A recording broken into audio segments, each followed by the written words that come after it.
In this video, I've put together some tips, strategy from board game designers and publishers themselves that should help you a bit in your game. Coming up.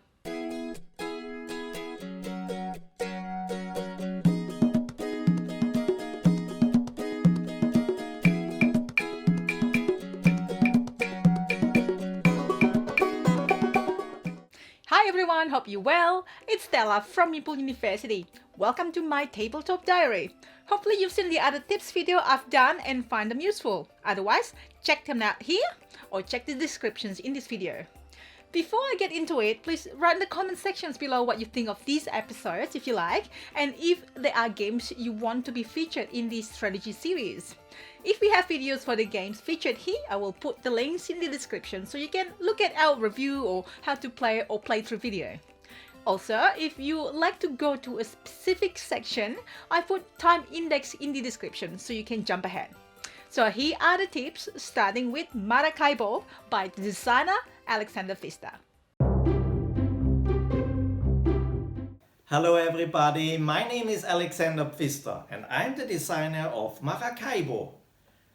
Just a few hints for your first game. You will get a career card. Every player gets a career card at the beginning, and I think you should take a close look at this. It has 3 different tasks on it, and the bottom one is the most difficult one. You can fulfill them in any order, but the bottom one is the most difficult one.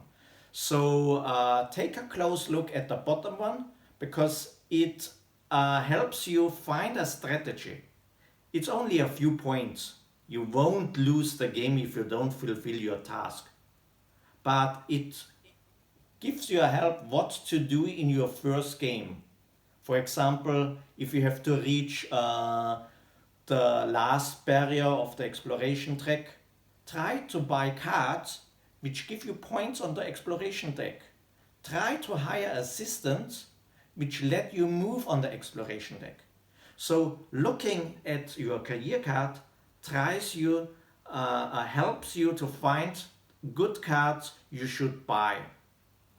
And my next hint would be try to increase your income at the beginning. For example, this Pioneer, it costs you 7 money, that's not so much, and a figure. You have 2 figures at the beginning of the game. So you can buy this one easily. And it increases your income, money income by 2. So that's quite good.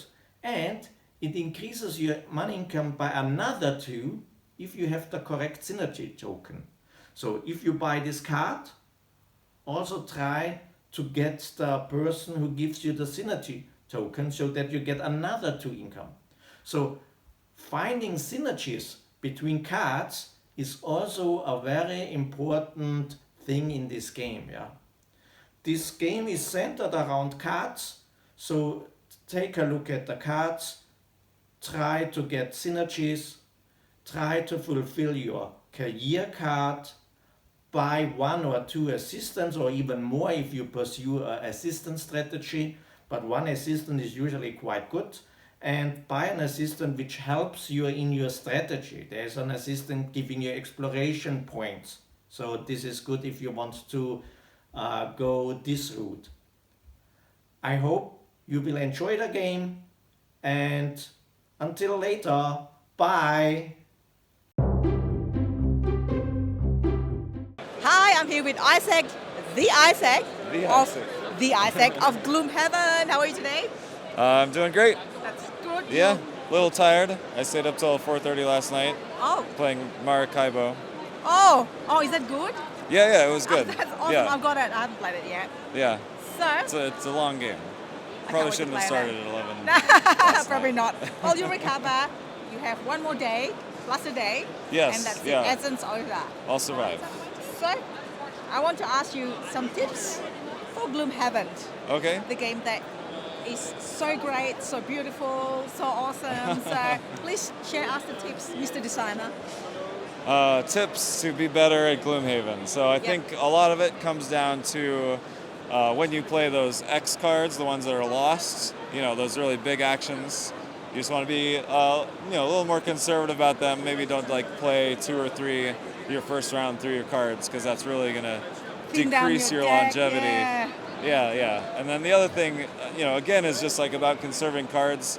It's just about like, avoiding damage whenever possible, right? So it's not about like running up into the monsters and just taking all the hits, right? You got to be strategic, maybe step back a bit so that they can't attack you at all, and that's going to be a lot better for you than just getting attacked over and over, which will probably cause you to lose cards eventually.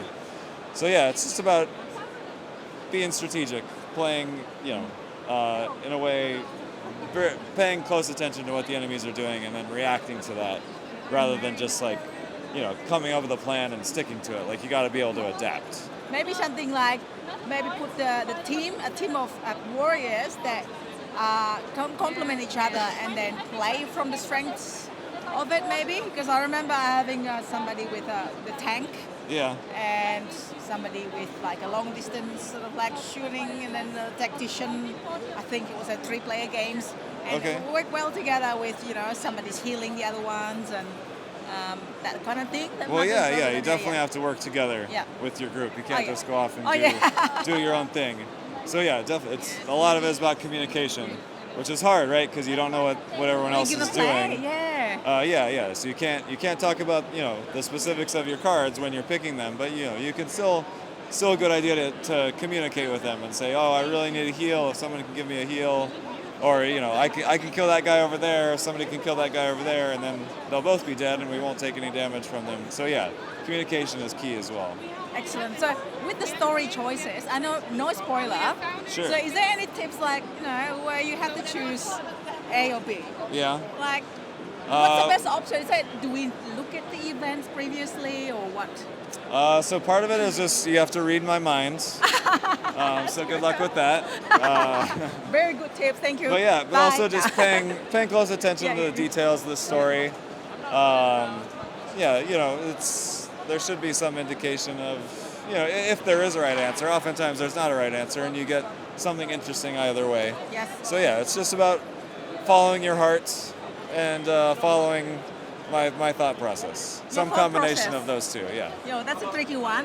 Yeah. So maybe after playing a while, then we kind of like understand your thought process. Like, you want us to be bad, you want us to be good, maybe. Well, no, that's about following your heart. Whatever's in your heart, whether you're good or bad, you can go do that. Yes. And there'll be rewards either way. Okay.